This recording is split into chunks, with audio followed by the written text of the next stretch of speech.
같이 묵도하심으로 수요 예배를 하나님께 드리겠습니다.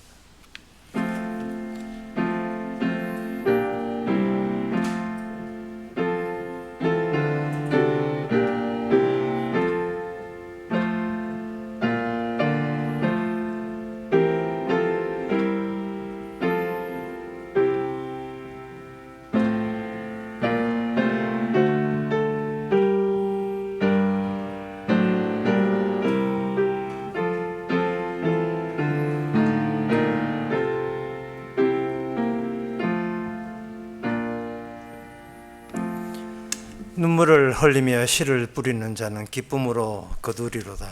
울며 씨를 뿌리러 나가는 자는 정녕 기쁨으로 그 단을 가지고 돌아오리로다. 하나님 아버지, 주께서 고생하시고 주께서 힘들게 사셨던 그 동일한 세상에 저희들이 통과하고 있습니다. 이 와중에서 얼마나 주님이 고생했다는 사실을 세상의 어떤 지식보다 더 귀하게 여기게 하옵소서. 예수님 이름으로 기도합나이다. 아멘. 찬송가 221장 합시다.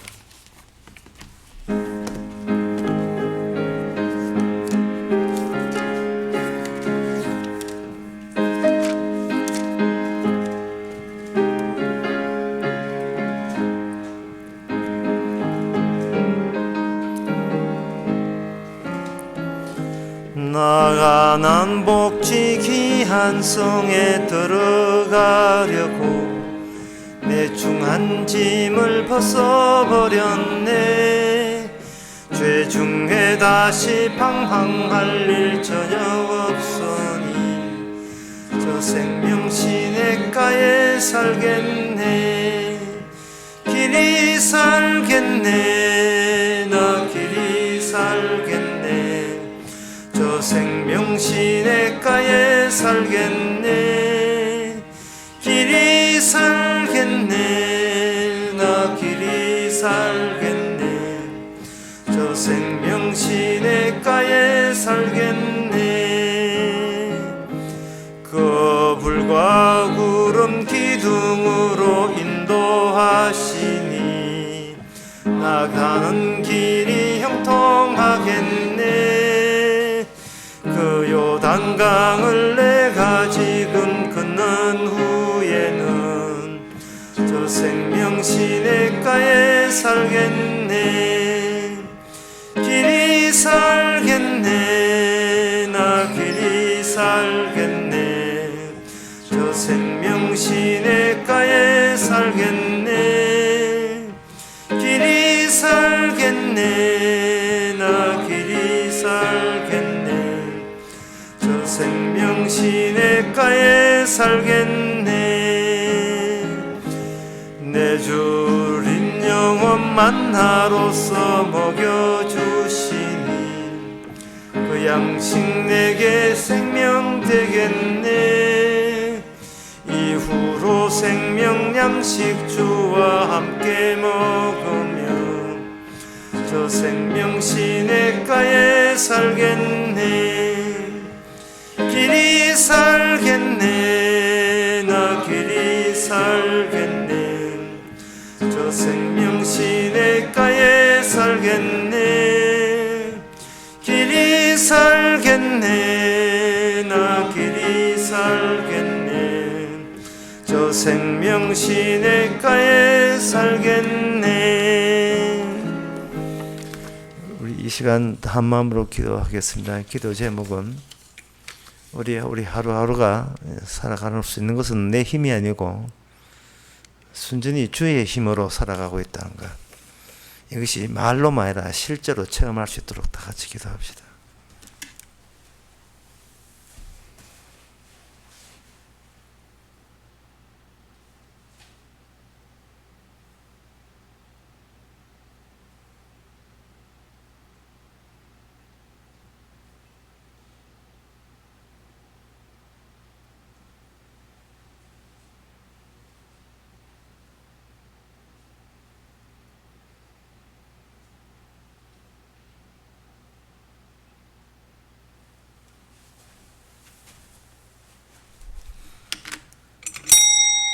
하나님 아버지, 세상 사람이 뭐라고 우기든 뭐라고 뽐내든 분명히 저희들은 주의 힘으로만 살아간다는 사실을 놓치지 않게 하옵소서. 세상 사람들은 자기 힘으로 살아가는 걸로 인생을 굳히고 그것으로 세상에 자기를 과시하지만 오직 주님이 주시는 은혜와 사랑과 긍휼만 드러낼 수 있는 저희들 되게 하옵소서. 예수님 이름으로 기도합나이다. 아멘.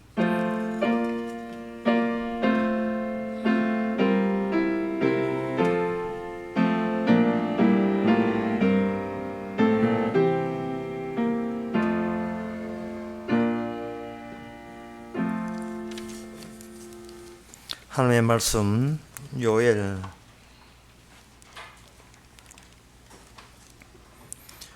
1장 5절에서 7절까지입니다. 무릇 취하는 자들아 너희는 깨어 울지어다. 포도주를 마시는 자들아 너희는 곡할지어다.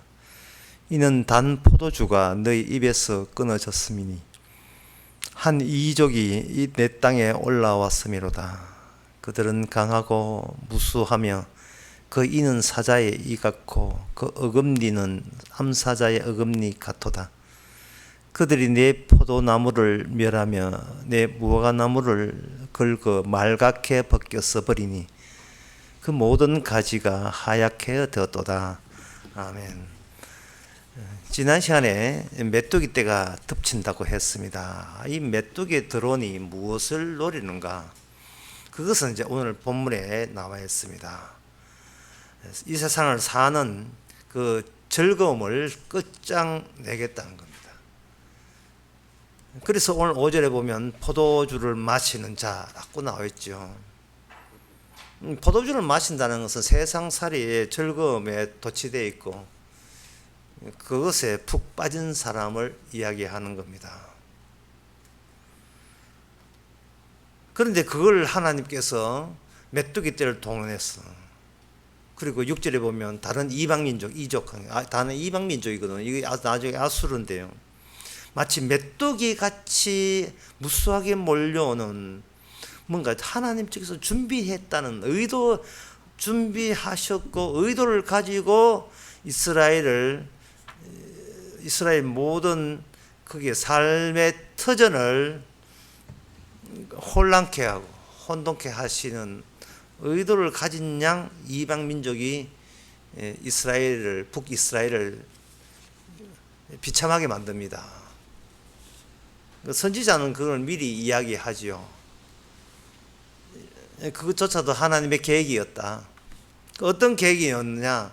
너희들은 젖과 꿀, 약속의 땅에서 나오는 이 포도주, 젖과 꿀이 흐르는 그 기쁨의 열매를 먹을 자격이 못됨에도 불구하고 너희들은 겁없이 그 약속의 땅에서 나오는 그 풍성한 포도주의 소산물을 마시면서 네 인생의 즐거움에 흠뻑 취했다는 겁니다.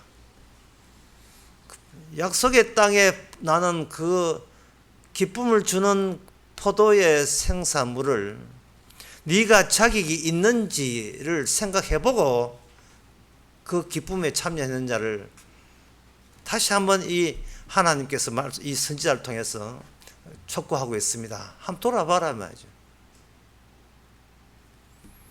코로나 사태가 벌어지고 난 뒤에 미국에서 큰 시위가 벌어졌는데 그건 뭐냐면 술집이 일찍 문 닫으니까 술을 밤늦게까지 못 먹잖아요.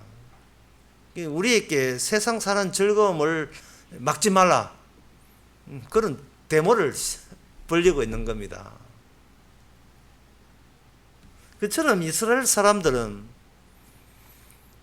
자신이 세상살이의 어떤 즐거움을 마땅히 가져야 되는 그러한 존재라고 생각하고 이스라엘 모든 이 체계가요. 그 당시 멸망당한 이스라엘 모든 체제가 사는 즐거움을 생산해내는 그런 체제로 가동되고 있었습니다. 사람은 왜 이렇게 사는 즐거움에 도취하느냐 하면은 인간들은 이 땅에서의 모든 삶이 자기가 얼마나 자신들이 사는데 정당한 인물인지를 그것을 증명하고 싶어 해요. 마음껏 행복을 누리고 세상의 모든 것에, 새로운 것에 그게 빨려 들어가지고 그저 자극적인 것을 찾는 이유는 거기서 나오는 그 즐거움과 만족감, 행복감을 그걸 가지면서 나는 그것을 마땅히 누릴 수 있는 그런 정당한 존재인 것을 그런 식으로 증명해 보는 겁니다. 그래서 뭐 주변에서 일찍 어떤 사람이 돌아가신다면 그건 누가 정당하냐를 보여주는 이 세상의 게임판에서 정당하지 못하기 때문에 일찍 게임에서 탈락했다고 보는 겁니다. 낙오자가 됐다 보는 거예요. 걔 죽었대. 내 죽을 줄 알았어. 걔는 이 세상 즐거움을 누릴 자격자가 뭔데. 그렇게 이야기하는 본인이 계속 살아있다는 것은 그만한 자격이 있기 때문에 살아있다는 것을 스스로 자기 자신을 그걸 확정하고 싶은 겁니다. 근데 세상 인간의 일상생활에 그 의도가 뭐냐? 그들이 진정 마음속 원하는 건 뭐냐 하면은 나는 세상에 살아도 될 만한 사람이라는 그것을 대외적으로 알리고 싶은 거예요. 거의 살아남고 거의 버티는 이유가 내가 그만한 사람이기 때문에 그렇다네. 그 이유 없이는, 그 말고 다른 이유는 없어요. 그러니까 이 이스라엘, 그 약속의 땅에 들어왔던 이스라엘 사람도 다를 바 똑같습니다. 다를 바 없어요. 똑같은 인간입니다. 하나님께서 그 이스라엘을 만드실 때 이스라엘을 뭐로 만들었냐 하면은 포도원으로 여기서 만드신 겁니다.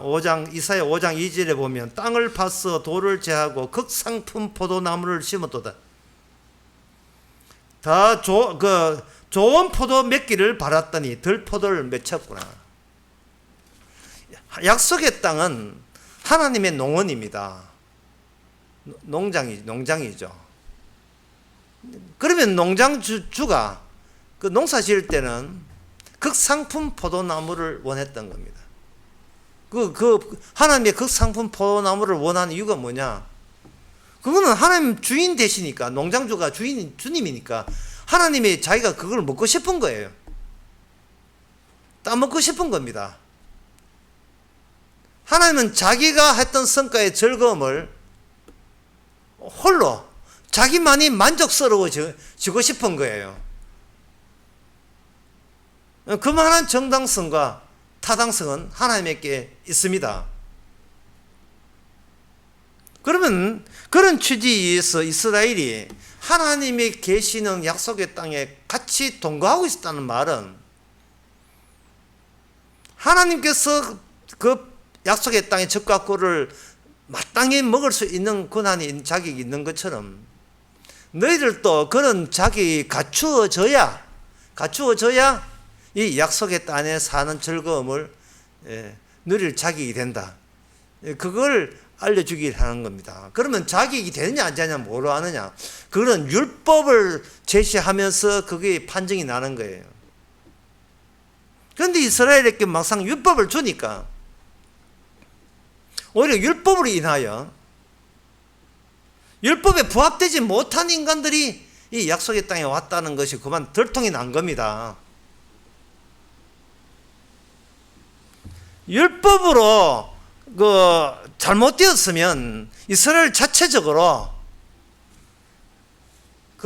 감사나 검열반이 동원되어 가지고, 감찰반이 동원되어 가지고 자체적인 정화 시스템이 제대로 작동이 돼야 되거든요.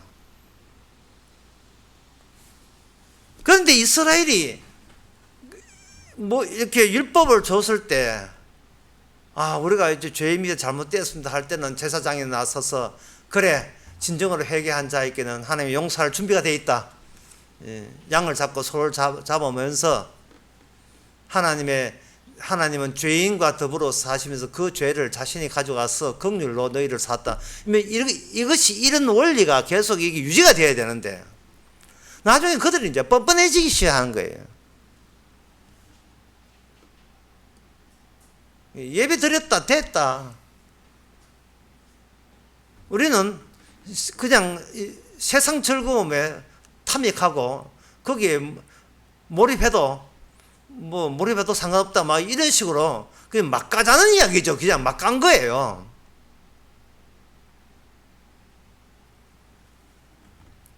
그러니까 하나님께서 이 이스라엘이 자체적으로 정화 시스템이 이미 거기 무너진 거예요. 재판장이나 그리고 그 왕이나 그리고 선지자나 다 같이 전부 다 같이 율법이고 뭐고 그런 건 정신도 다 날아가 버렸어요. 없어요. 그저 그들은 세상 사람과 똑같습니다. 내 인생 내가 즐기는데 왜 즐길 수 있는가? 나는 그만한 권한과 자격이 있기 때문이다. 내가 잘났다는 걸 증명하기 위해서 난 이 땅에 살아간다. 그걸로 밀어붙이는 거예요. 그러니까 하나님께서 이스라엘 자체가 잘못됐으면 이스라엘 자체 내에서 그들을 스스로 징벌하는 체제 시스템이 있었는데 그것이 무너졌으니까 하나님께서는 율법으로 죄를 끄집어내고 그 율법에 대한 징벌은 이방 민족을 가지고 징벌을 해버렸어요. 아수르라는 이방 민족을 메뚜기 같이 쳐들어와가지고. 이건 뭐냐 하면은 이방 민족이 이스라엘 사람들 옆에서 이방 민족이 쳐들어와서 자기를 징벌할 때에 저 아수르 저 이방 민족은 우리가 심판해야 될 대상인데 어찌 그들이 우리를 심판해? 다시 말해서 이방 민족은 율법이 없는 민족이에요. 이스라엘은 율법이 있는 민족입니다. 이방 민족은 할례 받지 못한 거예요. 거룩하지 못합니다. 그런데 이스라엘은 할례를 행했어요. 그러면 이건 그 형식적으로 자기는 거룩한 민족입니다. 근데 거룩한 민족이 누굴 심판해야 되는가? 거룩하지 않는 이방 민족을 심판해야 자격이 있다고. 그래서 적과 꿀이 흐르는 땅에 와서 포도주를 먹는데, 이거는 이방 민족에 와서 자기들이 먹을 자격이 있다고 여기던 그 포도밭을 완전히 싹쓸이하고 전부 다 불태워버렸던 거예요. 심판을 해야 될 대상이 도리어 그들에게 심판받아버린 겁니다. 그게 하나님께서 그렇게 하신 거예요. 그리고 이 말은 뭐냐 하면 네가 저 거룩하지 않는 자는 우리가 하나님의 편에 서서 우리가 심판한다 라는 그 족속이나 니네는 우리들이나 둘 다 이 약속의 땅에서 나오는 그 기쁨의 소산물, 이 포도주가 주는 기쁨, 이것을 먹을 자격은 아예 없었다는 겁니다. 이게 그 포도주가 기쁨이 된다는 것은 아가서 1장 2절에 나옵니다. 내 사랑이 포도주보다 나옵니다. 그러니까 인간들로서 육신으로서의 얻을 수 있는 최고의 기쁨은 맛있는 포도주, 사람의 영혼이 뻑갈 정도의 맛있는 포도주.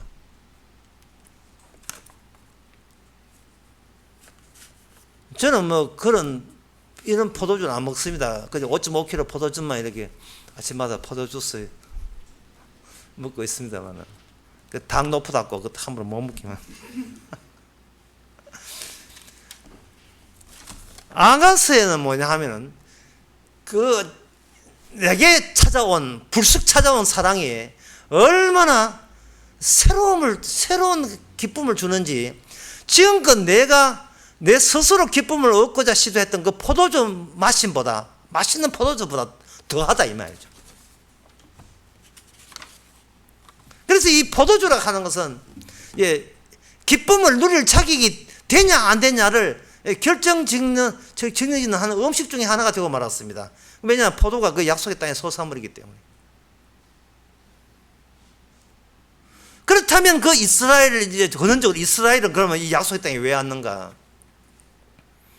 이스라엘 땅에 온 것은 그들은 함정에 빠진 거예요. 올감이었습니다. 맛보고 잘리는 겁니다. 이거는 마치 우리가 뭐 같았냐? 오늘날 우리가 이 세상에 왜 태어나느냐? 똑같은 거예요.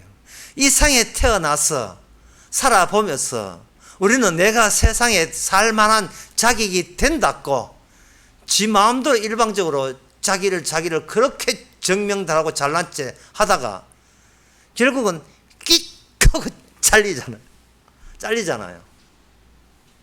우리는 함정에 빠진 겁니다. 우리는 자격이 없음을 보여주기 위해서 잠시 이 땅에 나타나서 살아온 거예요. 하나님께서 약속의 땅에 이스라엘을 보낸 것은 네가 빼앗기지 아니하면 그 너의 약속이라는 가치를 네가 알 수 없다는 거예요. 빼앗기는 데서 가치가 있고요. 가치를 알 수 있고, 하나님은 우리를 죽임으로써 우리는 다시 살 수 있는 거예요. 이 말은 뭐냐면 이스라엘 사람들이 좋다고 포도가 잘 생산되니까 포도주 하나님 감사합니다 하고 포도를 먹었는데, 그들은 포도를 먹어야 되는 게 아니고 포도가 그들을 통해서 포도의 진정한 의미와 가치를 이스라엘 구약 이스라엘 역사를 통해서 드러내고자 하시는 것이 하나님의 뜻이었습니다.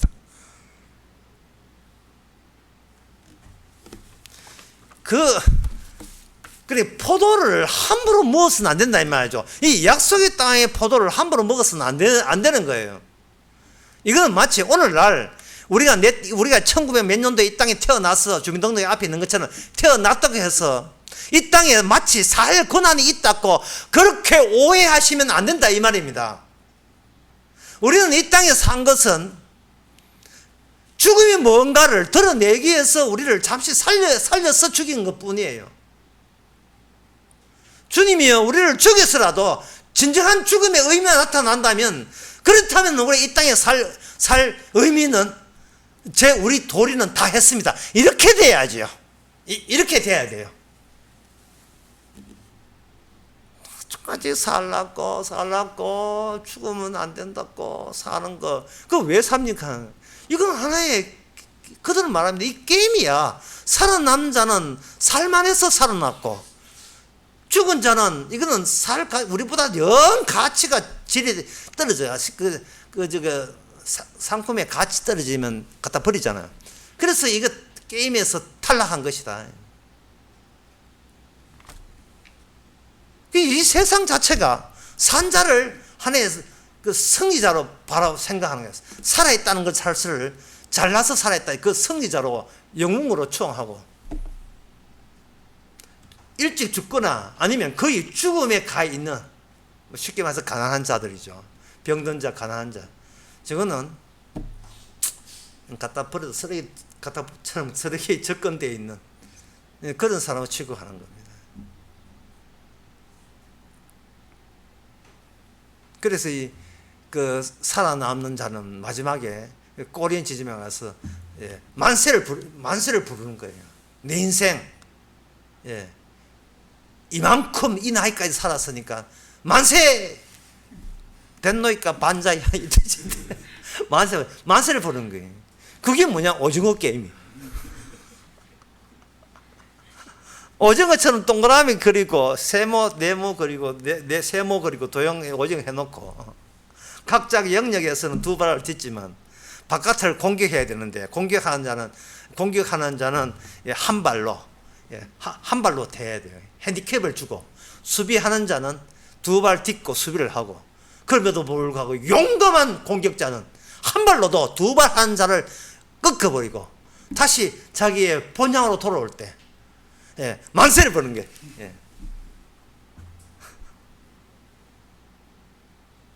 이처럼 이 세상의 삶은요, 이 세상을 누가 이걸 마련했는지, 무엇 때문에 우리가 이 세상을 태어났는지, 내 터전은 누구 좋아라고 했는지를 전혀 모르고 그저 태어났으니까 자기만 계속 살아남으면 그것 자체가 내가 하나님 앞에도 인정받는 사람이라는 것을 뭐 증명하는 자료가 된자, 이렇게 오해하고 있는 거예요. 여러분들이 잘 아는 그 국민학교 배웠던 동료 있잖아요.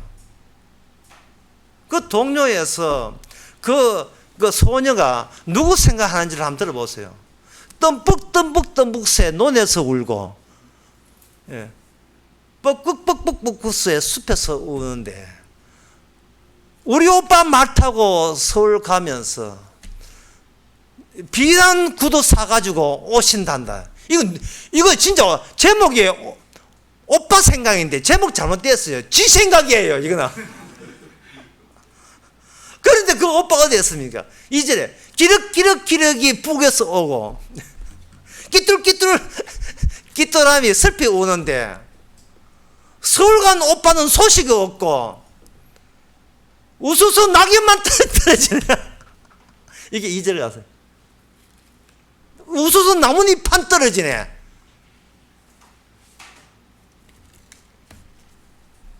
서울 간 오빠, 저 애인 만나가지고 촌에 있는 여동생 생각하는 거야.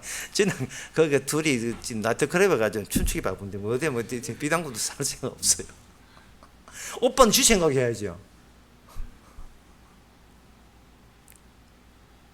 인간은 오빠 생각 안 하고 오빠 한 생각을 우회해서 내 생각이에요. 자기 생각이. 그러면 이 이스라엘 역사 속에서 약속의 땅, 그 젖과 꿀이 땅, 포도주가 맛있는 인간의 최고의 그 기쁨을 주는 그 포도주 생산의 그 의미가 뭐냐? 그것은 바로 민수기에 보면 나옵니다. 민수기에 나실인, 바쳤다는 뜻이군요. 그 나실인한 그 많은 사람들 가운데 딱 한 사람을 어떤 경우에 때가 되어서 딱 선택을 해요. 선택을 하고 그 사이에 특수한 임무가 주어집니다. 그 임무가 포도와 관련된 한 임무를 줍니다. 민수기 6장 2절에 보면 곧 나실인 서은하고 자기 몸을 구별하여 여호와께 드리거든 포도주와 독주를 멀리하며 포도주의 초나 독주의 초를 마시지 말고 포도즙도 마시지 말며 생포도나 금포도도 먹지 말지니 자기 몸을 구별한 날 동안 포도나무 소사는 씨나 껍질이라도 먹지 말지나. 뭐 이 포도농사하고 무슨 일이 있습니까? 일체 포도하고 관계없는 거예요.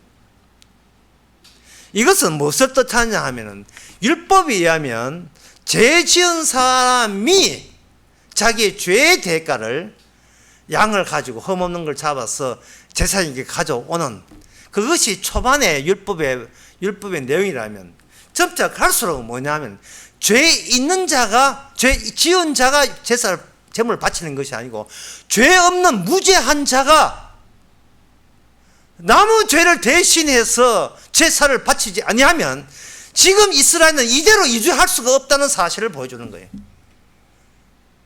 죄 있는 자의 제사에서 죄 없는 자의 제사로 이게 전환이 되어가는 겁니다.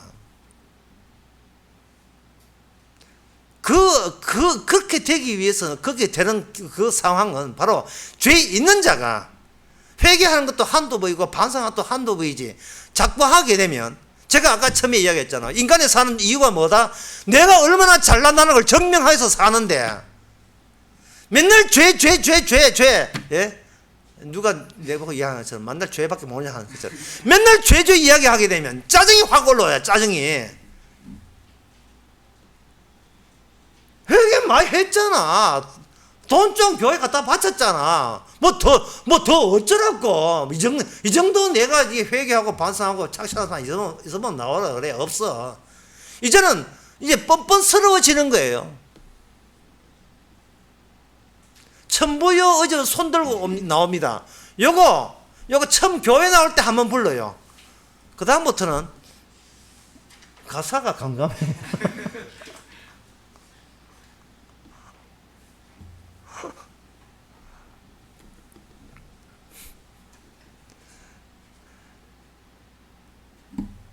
포도 약속이 다시 말씀드리게 약속의 땅에서 준 포도는 주님께서 먹어야 될 양식이에요.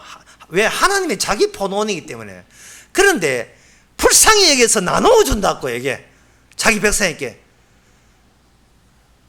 자기가 이렇게 하나님의 그 바신 포도를 먹고 있으면 이 불쌍한 눈으로 봐가지고 저는요 이게 이러고 있다 이 말. 그러니까 죄가 용서된 백성에게는 포도를 나눠주는 겁니다.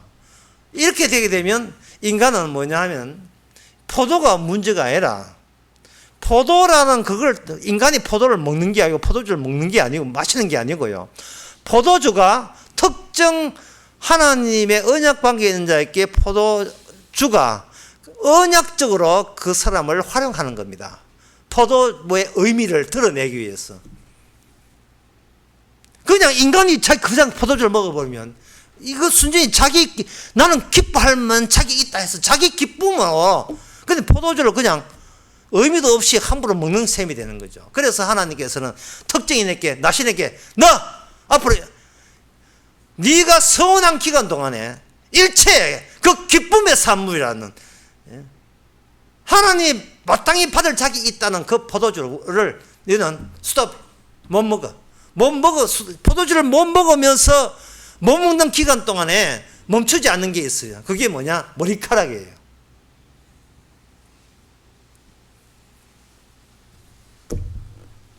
이게 이거 설명하면 이걸 먼저 아셔야 돼요.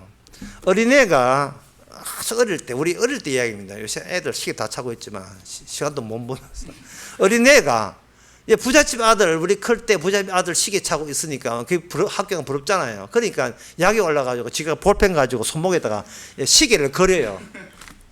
근데 그 시계는 가지를 안 해요.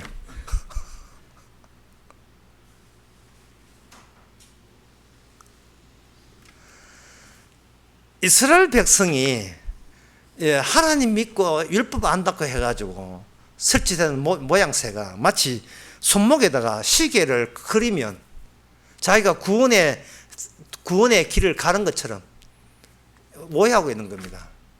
그럼 그 어린아이가 시계를 그릴 때 그럼 어린아이 시계는 어디냐? 어린아이는 그 생체 리듬이라는 시계의 일부가 돼요. 어린아이 자체가.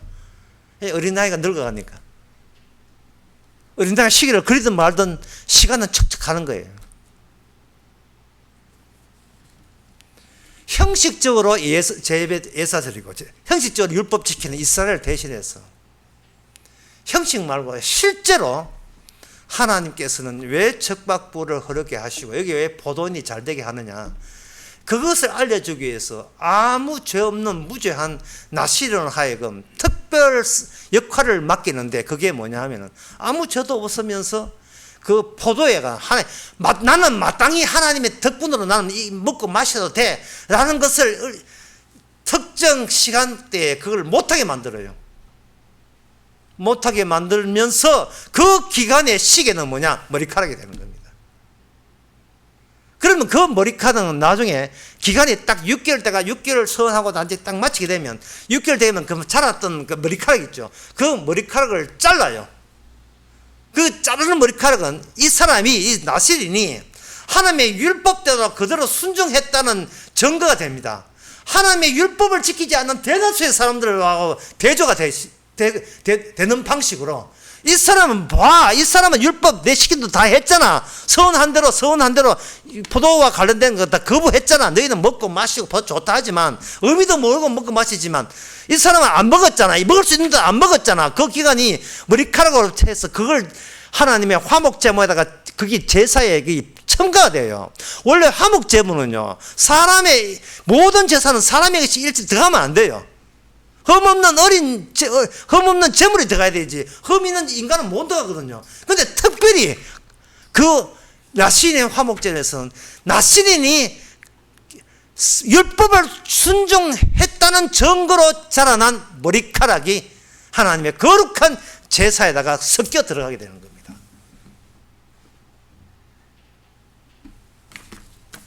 자, 이 이야기가 신약에 오면 예수님에게 이렇게 연결이 됩니다. 마태복음 26장 28 8절과 9절에 보면 제가 한번 읽어볼게요. 이제 예수님께서 최고의 식사를 하시면서 어떤 사람 만찬 가는데 만찬 할 것도 뭐서 그 주스하고 뭐 이거 떡만 있는데 그게 만찬이에요. 만찬은 아니고 그냥 식사하시면서 잔을 가지사 살해하시고 27절에 저에게 주시며 가라사대 너희가 다 이것을 마시라. 이것은 죄 사함을 얻게 하려고 많은 사람을 위하여 흘리는 바 나의 피 곧 언약의 피니라 돼 있어요. 아까 그 나시리 민수기 6장 나시린의 경우를 한번 이런 거와 연관시켜 보세요. 그러나 그 다음에 중요해. 그러나 너희께 이르노니 내가 포도나무에서 난 것을 이제부터 내 아버지의 나라의 새 것으로 너희와 함께 마시는 날까지 마시지 아니하리라. 독점적이다. 예수님이 독점했다는 겁니다. 모든 율법 완성은 예수님이 독점했다는 거예요. 이 말은 어느 누구도 예수님과 같이 하나님 보시기에 마땅히 이 세상의 즐거움을 가질 권한 자는 예수님 빼놓고 그 누구도 없다는 사실을 보여주기 위해서 예수님께서 자신의 피를 흘린 거예요. 그게 포도주예요. 예수님이 제자에게 나누는 포도주입니다. 예수님이 제자에게 이거는 내 흘리는 언약의 피니라. 이 말은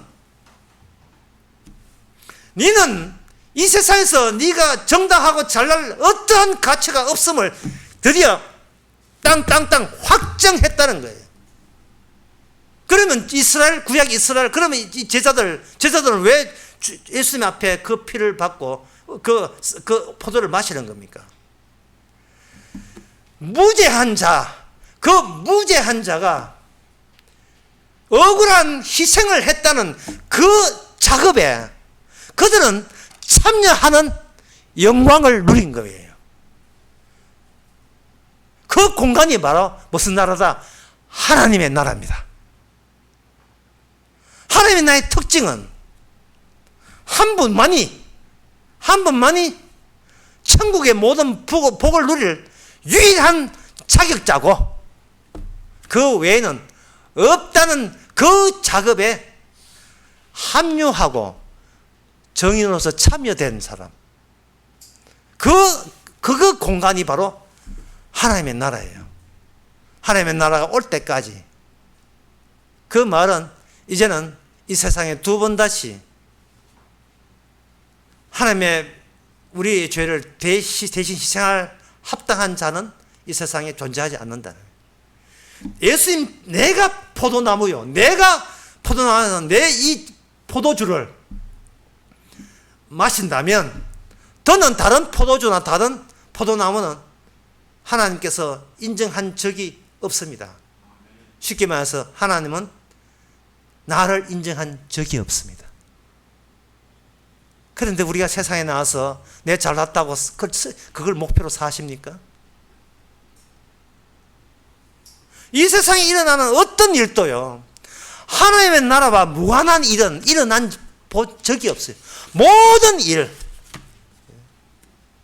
트럼프가 낙선하는 모든 거, 이 세상에 중국에 어떤 기업이 보도난 거, 이 세상에 어떤 일도, 코로나는 물론이고 어떤 일도, 안산에 난 아가씨가 매달 양말 세겠다는 그 일도, 어떤 일도 하늘나라와 무관한 일이 아닙니다. 그리고 동일하게 이 세상에 어떤 일도 나의 구원에 관한 일은 일어난 적이 없습니다. 우리는 주님의 구원에 참여한 자지 내 구원을 챙기는 자가 아니에요. 내 구원을 챙길 수는 만한 그런 고난과 자격자가 될 수가 없습니다. 우리는 그러한 자격을 부여받고 태어난 적이 없어요. 이 땅에서. 만약에 내 구원을 주장한다면 이거는 아까 세상 나라 있잖아요. 이방 나라 메뚜기 그처럼 자기는 무조건 살아야 되고 무조건 천국 가야 되고 자기는 무조건 구원돼야 되고 자기는 절대로 그 천국에 탈락하면 안 되고 이건 아무 근거도 없는 거예요. 주께서 뭐라고 하겠습니까? 뭐야 너 뭐야? Who are you? 너 뭐지? 나 주님만 생각하고요, 예수님만 생각했어요. 그것이 바로 오빠 생각이야. 그게 사실은 네 생각하면서 오빠가 비단 구두 사올 때 비단 구두 사올 거는 오빠가 중요한 게 아니라 비단 구두가 더 중요하죠. 참, 내 이게 동심을 다 파괴시켜서 미안합니다.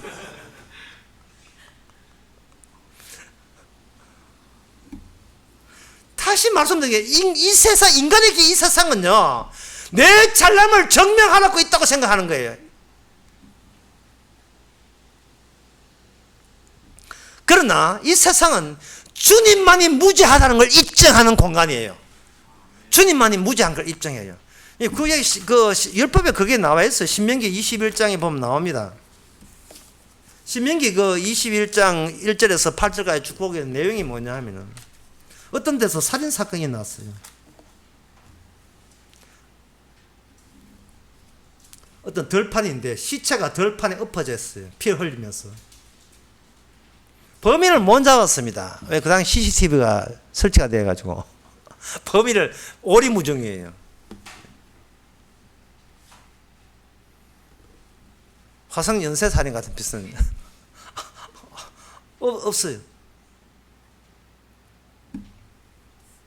처죽인 자를 알지 못할 때에 이때 제사장이 났습니다. 그러니까 여러분들이 제사장이라 하는 것은 그 당시 엘리트이기 때문에, 요새 검사, 판사처럼 엘리트이기 때문에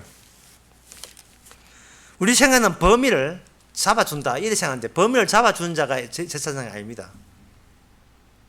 제사장이 그 뒤에 2절, 4절, 8절까지 보게 되면 그 피 흘린 시체하고 제일 가까운 그 고을 마을에 장로를 불러요.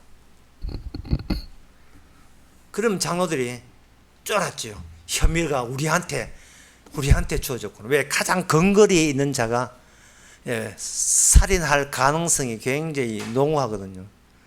누구를 죽였다는 것은 원한 관계가 있다는 말이고요. 원한 관계라는 이 말은 서로 어떻든 아는 사이였다 이 말이죠.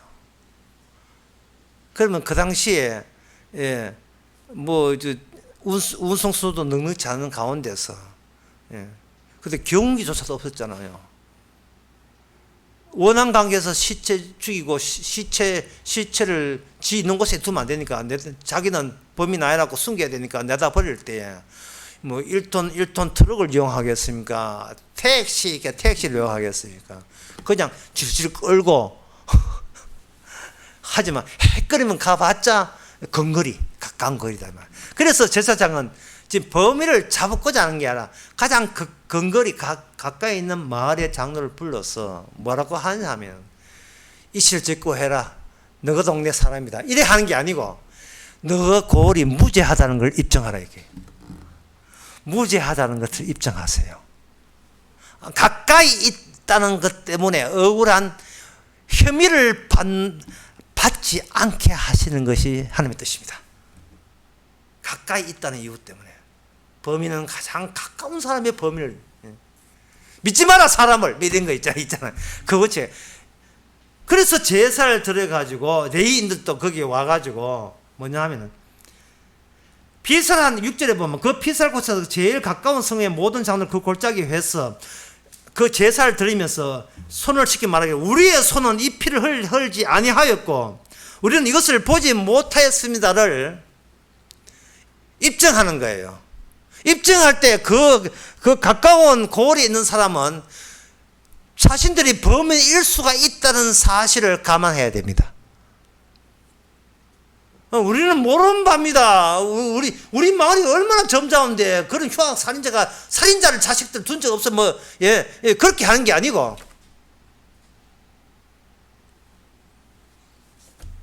무의미해 할 수 있는 자리를 말해 주는 거예요. 누가? 하나님께서.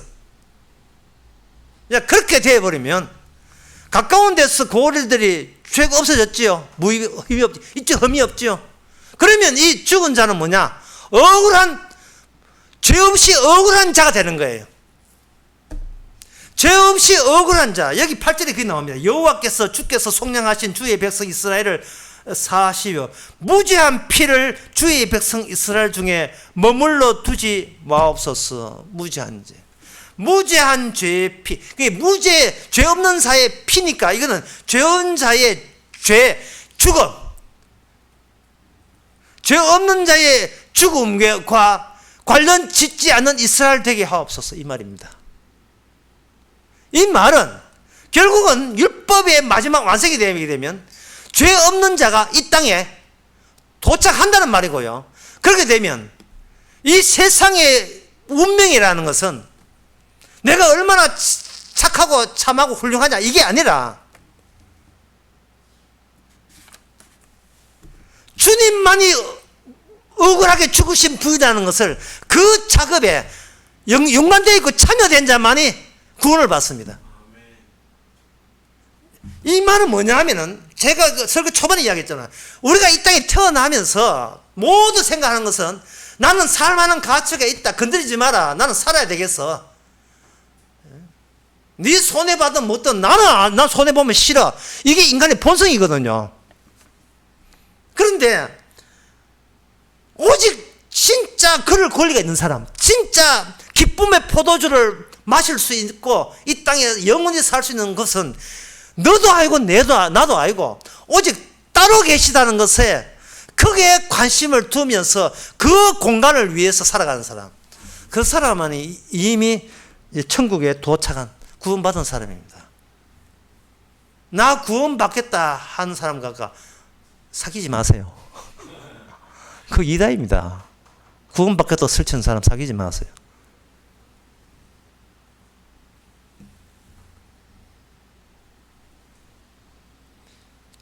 포도, 사람을 기뻐하게 한 포도가 예수님에서는 제자들을 위해서, 택한 자를 위해서 흘리는 피가 되었습니다. 곧 피는 죽음이에요. 너희는 사는 걸 즐거워하겠어. 이 포도주를 마셨잖아요. 지금까지. 이제는 너를 위해서 어떤 죄 없는 무죄한 자가 죽었다는 사실에 여기에 네가 참여해야 된다. 그것이 이 세상을 돌아가는 것을 똑바로 보는 거예요. 이 세상은 그렇게 봐야 되는 겁니다. 하나님의 나라가 무한한 일은 하나도 일어나지, 한 번도 일어난 적이 없다. 쉽게 말해서 모든 일은 다 예수님의 십자가를 드러내기 위해서 하나님께서는 일들을 만드셨다 이 말입니다. 그런 관점으로 세상을 보시기 바랍니다. 어디 가더라, 파주 가더라도 뭐 어디 가더라. 우리 자신은 희희낙낙 이 세상에 살기 위해서 태어난 게 아닙니다. 그것은 바로 자칫하면 나만 억울하다 이래 돼요. 나는 포도 마셔야 되는데 저 아수르가 와가지고 포도 원 다 박살내가지고 하나님이 이렇게 나올 수가 있습니까? 이런 식으로 대들게 될 겁니다. 이스라엘 삶이나 오늘날 우리는 늪에 빠졌습니다. 올가미에 빠졌어요. 함정에 빠진 겁니다. 죽게만 사실 수 있는 곳에 금방 떨면서 살라 하다가 우리는 아이고 이게 우리 사는 동네가 아니구나 라고 아는 사람, 천국에서 살고 있는 사람입니다. 기도하겠습니다. 하나님 아버지, 우리가 스스로 기뻐할 권한도 자격도 없음을 깨닫게 해주시고 오직 자격자는 우리 대신 죽으신 무죄하신 분은 오직 주님만이 무죄하고 우리의 모든 죄는 우리께 돌려주시옵소서. 그렇게 해서 영광을 주께만 드리는 저희들 되게 하옵소서. 예수님의 이름으로 기도합나이다. 아멘. 찬송가 235장 합시다.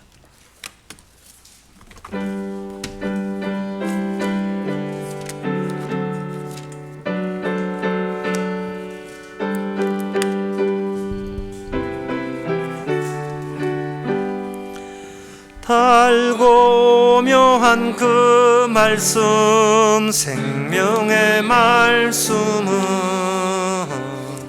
귀한 그 말씀 진실로 생명의 말씀이 나의 길과 믿음 밝히 보여주니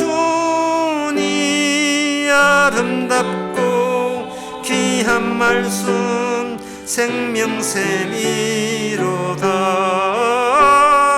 아름답고 귀한 생명샘이로다. 귀한 그 말씀 내 노래 제목이 되도다. 모든 사람의 복주는 생명의 말씀을 값도 없이 받아 생명길을 가니 아름답고 귀한 말씀 생명샘이로다. 아름답고 귀한 말씀 생명샘이로다. 널리 울리고 퍼지는 생명의 말씀은 마음의 용서와 평안을 골고루 주나니 다만 예수 말씀 들어 복을 받네. 아름답고 귀한 말씀 생명샘이로다. 아름답고 귀한 말씀 생명샘이로다. 아멘. 기도합시다.